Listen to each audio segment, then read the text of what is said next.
Halo semuanya, selamat pagi, selamat siang, selamat sore, dan selamat malam buat kalian yang menyaksikan video saya di waktu-waktu yang saya sebutkan tadi. Saya adalah mahasiswa program Magister Hukum UKI. Sebelumnya perkenalkan, nama saya Tasya Umairo dengan nomor induk 25021 9007. Adapun video kali ini saya lakukan untuk memenuhi tugas ujian tengah semester saya dalam hukum pertanahan yang diampu oleh dosen saya, yaitu Ibu Dr. Diana Ria Winanti Napitupulu, SH, MH, MKN, MSc. Nah, di kesempatan kali ini saya akan memaparkan materi mengenai jual beli gitu.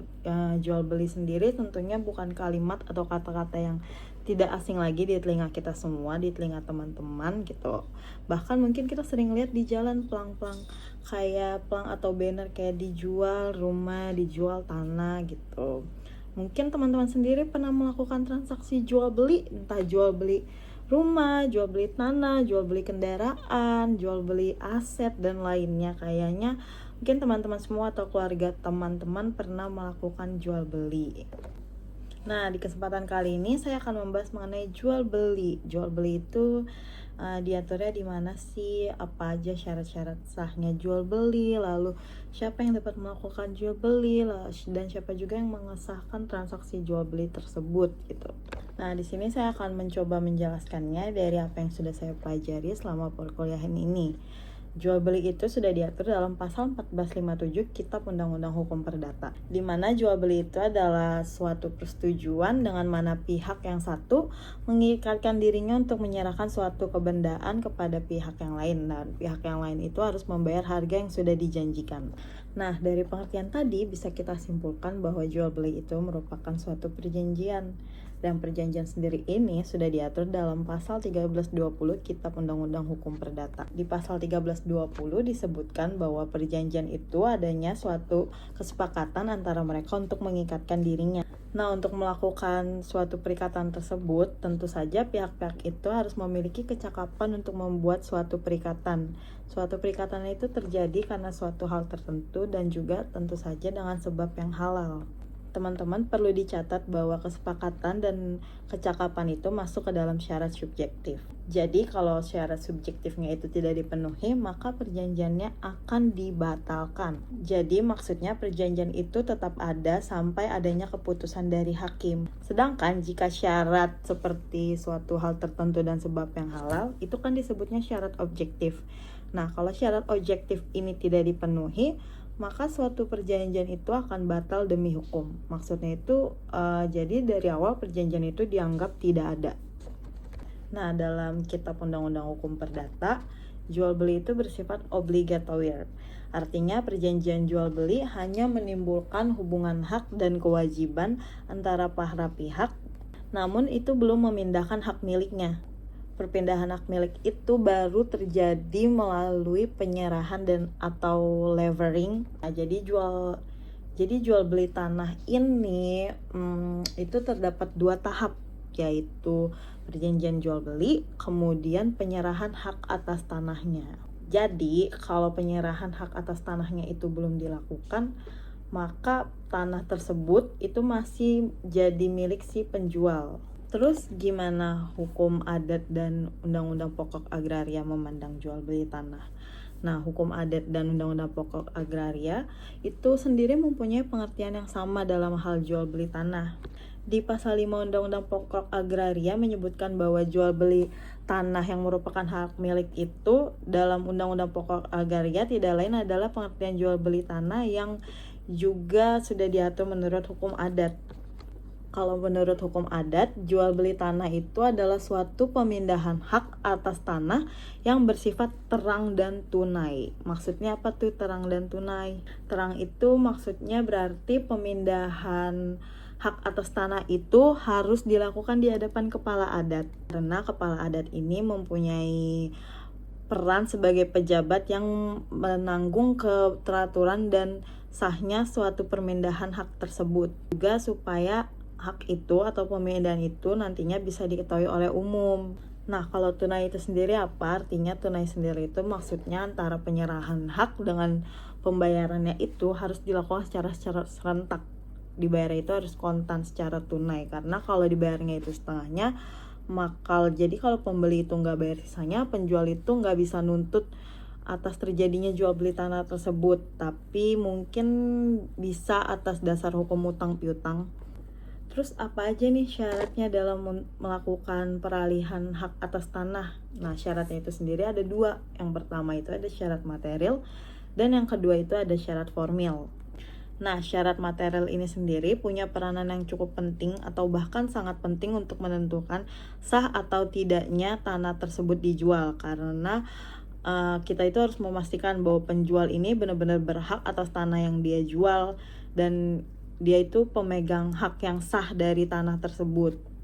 Terus kalau misalkan penjualnya itu sudah berkeluarga, maka suami dan istrinya harus hadir dalam hal untuk menyetujui tanah tersebut dijual atau tidak. Makanya perlu dipastikan bahwa yang menjual itu mempunyai hak atas tanah tersebut, karena kalau dia tidak mempunyai hak atas tanah tersebut, tentu saja hal itu akan dianggap sebagai perjanjian yang batal demi hukum, atau bahkan tidak pernah ada perjanjian mengenai jual beli tersebut. Kenapa perlu dipastiin? Karena kalau nggak dipastiin, tentu aja yang rugi itu adalah si pembeli.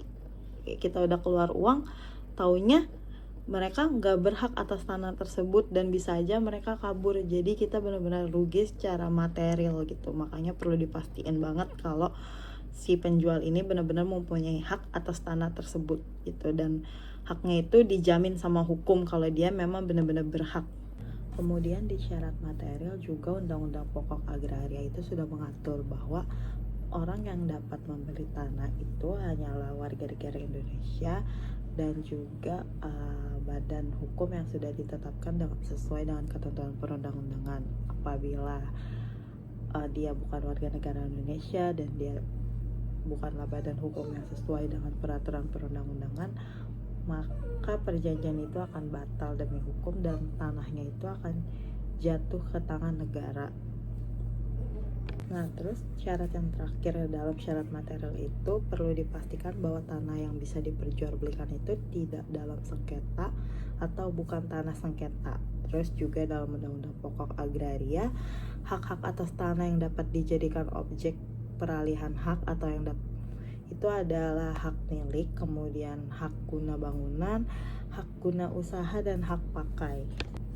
Terus kalau syarat materialnya sudah terpenuhi, maka bisa dilakukan jual beli di hadapan pejabat pembuat akta tanah atau yang biasa kita kenal dengan sebutan PPAT. Dalam pelaksanaannya, itu jual beli yang dilakukan di PPAT harus memperhatikan hal-hal seperti pembuatan akta tersebut itu harus dihadiri oleh para pihak yang melakukan jual beli atau kuasa yang sah dari penjual dan pembeli, juga disaksikan oleh 2 orang saksi. Dan 2 orang saksi itu tentu saja harus memenuhi syarat-syarat sah sebagai saksi. Kemudian aktanya itu dibuat dalam bentuk asli, dan akta yang dibuat dalam bentuk asli itu harus dibuat sebanyak 2 lembar, yaitu lembar pertama sebanyak 1 rangkap, kemudian rangkapnya itu disimpan oleh PPAT yang bersangkutan yang mengesahkan jual beli tersebut. Terus rangkap yang kedua itu nanti diserahkan ke kantor pertanahan buat keperluan pendaftaran, juga kepada pihak-pihak yang berkepentingan. Nah, pihak yang berkepentingan ini biasanya diberikan salinannya. Nah, kalau aktanya itu udah ditandatanganin, itu terus sudah dibuat, PPAT itu punya waktu selambat-lambatnya 7 hari untuk menyerahkan akta tersebut beserta dokumen-dokumennya ke kantor pertanahan buat didaftarkan. Terus PPAT juga harus memberikan pemberitahuan tertulis kalau dia itu sudah menyampaikan akta tersebut kepada pihak-pihak yang bersangkutan. Terus apa aja sih yang perlu diperhatikan sebelum kita membeli tanah? Nah, sebelum membeli tanah itu tentu aja kita harus berhati-hati, karena tentu aja banyak resiko, seperti misalkan ternyata tanahnya itu tanah sengketa atau berada di wilayah penertiban, itu kan nantinya pasti akan merugikan kita ya. Terus dalam jual beli tanah itu juga kan sudah pasti ada penjual dan pembeli. Nah, kita tuh harus memperhatikan hal-hal dari sisi penjualnya. Apa yang perlu diperhatikan dari si penjual? Yang pertama itu mengenai kepemilikannya. Kepemilikannya itu harus sah. Penjual itu benar-benar harus berhak atas tanah yang dia miliki. Jika tanahnya dimiliki bersama, maka semua pemilik harus menyetujui penjualan tersebut. Karena kalau misalkan dalam satu kepemilikan itu satu keluarga ada yang tidak setuju mengenai jual beli tanah tersebut, maka jual beli itu harus batal demi hukum. Terus kita juga harus memperhatikan nih kewenangan penjualnya. Penjual itu berwenang gak menjual tanahnya. Dipastikan juga dia itu gak dalam kondisi di bawah umur maupun dalam pengampuan. Karena kalau misalkan dia dalam kondisi tersebut, maka jual beli itu bisa dibatalkan. Terus kita juga harus memperhatikan kelayakan tanah yang dijual. Maksudnya bukan kayak kondisi tanahnya itu kayak gimana ya, tapi lebih ke tanah itu tuh harus memenuhi syarat. Kayak misalkan tanah tersebut sudah punya sertifikat. Kalau misalkan tanah itu tidak punya sertifikat, berarti si penjual ini harus mengurus sertifikat tersebut sebelum dijual kepada kita sebagai calon pembeli. Terakhir itu kejelasan identitas para pihaknya, baik pembeli maupun penjual ataupun para kuasanya tentu harus memiliki identitas yang jelas, terus bisa bertindak sendiri maupun diwakilkan. Tentunya juga ada persiapan-persiapan yang harus dilakukan dalam melakukan jual beli tanah, yaitu yang pertama kita tuh harus memperhatikan nih surat-suratnya yang menyangkut tanah objek jual beli ini. Suratnya itu benar-benar sudah sah di mata hukum atau belum. Yang kedua, kita juga tentu aja harus punya kesepakatan atas tanah tersebut dan juga harganya itu. Kemudian pelaksanaan pemindahan atas hak tanah dengan akta jual beli itu harus dilakukan yang tadi aku sebut di hadapan PPAT. Dan yang terakhir itu setelah melakukan jual beli itu, maka kita harus melakukan pendaftaran hak buat dapetin sertifikat dari pejabat yang berwenang. Nah, kalau dalam Undang-Undang Pokok Agraria sendiri itu punya tata caranya untuk melakukan jual beli. Yang pertama itu kan calon pembeli dan penjual itu sepakat buat menentukan segala sesuatunya gitu, baik dari tanahnya dan harganya itu berapa. Itu adalah kebebasan antara penjual dan pembeli untuk menentukan hal tersebut. Terus yang kedua itu calon pembeli maupun penjual itu harus datang sendiri atau bisa juga ngasih kuasa ke orang lain buat menghadap ke PPAT, terus menghadap ke kepala kecamatan, notaris atau lainnya lah yang diakuin pemerintah gitu. Lalu kalau misalkan tanahnya belum ada sertifikatnya itu gimana? Maka itu harus ada kehadiran dari kepala desa atau seorang anggota pemerintah desa yang akan bertindak sebagai saksi buat menjamin bahwa tanah yang akan dijual itu memang benar punya si penjual gitu, dan dia emang punya wewenang untuk menjualnya. Dan kalau misalkan tanah yang dijual itu sudah ada sertifikatnya, maka itu harus dihadiri oleh 2 orang saksi. Nggak harus kepala desa ataupun pemerintah desa, tapi apabila PPAT-nya menganggap perlu, kayak misalkan dia ragu nih, orang ini punya wewenang atau enggak dalam melakukan jual beli, maka PPAT itu bisa meminta kehadiran kepala desa dan seorang anggota pemerintah desa dari tempat di mana tanah itu akan dijual. Dan kalau tanahnya udah dibeli itu berarti si penjual itu harus memberikan sertifikatnya ke si pembeli. Tapi kalau belum punya sertifikat, gantinya itu dia harus bikin surat keterangan dari kantor pertanahan yang menyatakan bahwa tanah itu belum bersertifikat. Terus kemudian PPAT itu harus cukup persyaratannya, tidak ada halangan. Kayak maksudnya halangan itu tidak ada sengketa dalam tanah tersebut dan PPAT-nya nggak ragu-ragu lagi, maka PPAT itu bisa membuat akta dari tanah yang dijual. Seperti yang tadi saya jelaskan, kalau misalkan semuanya udah selesai dan aktanya sudah dibuat, maka PPAT lah yang mengurus pendaftaran tanah tersebut ke kantor pertanahan. Dari tadi sebut PPAT terus, apa sih PPAT itu? PPAT itu pejabat pembuat akta tanah. pejabat pembuat akta tanah atau PPAT ini sendiri itu sudah diatur dalam peraturan perundang-undangan, yaitu berdasarkan pasal 1 angka 4 Undang-Undang Nomor 4 tahun 1996 tentang hak tanggungan atas tanah beserta benda-benda yang berkaitan dengan tanah atau UUHT. Itu menyebutkan bahwa pejabat pembuat akta tanah atau yang selanjutnya disebut PPAT adalah pejabat umum yang diberikan wewenang untuk membuat akta pemindahan hak atas tanah, akta pembebanan hak tanggungan, kemudian akta pemberian kuasa membebankan hak tanggungan menurut peraturan perundang-undangan yang berlaku. Itulah PPAT. Jadi peran PPAT ini sangat penting dalam hal jual beli tanah karena dialah yang membuat akta tanah dan mendaftarkannya.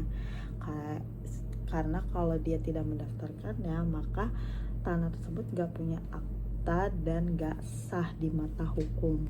Nah, dari pemaparan tadi itu bisa disimpulkan bahwa jual beli tanah itu bukan cuman kesepakatan antara pihak penjual dan pembeli, tapi tentu saja harus memenuhi syarat material dan syarat formil, terus harus dilakukan di hadapan PPAT, karena setelah itu kan PPAT mendaftarkan supaya tanah tersebut mempunyai kekuatan hukum yang sah. Terus dengan demikian kepastian hukum mengenai hak tanah tersebut pun akan terjamin oleh negara. Nah teman-teman, sekian pemaparan materi dari saya. Kalau misalkan ada yang kurang bisa dikoreksi dan ditambahkan. Juga terima kasih banyak kepada teman-teman yang menyaksikan vlog ini baik di pagi, siang, sore ataupun malam hari. Tuhan memberkati teman-teman semua. Terima kasih.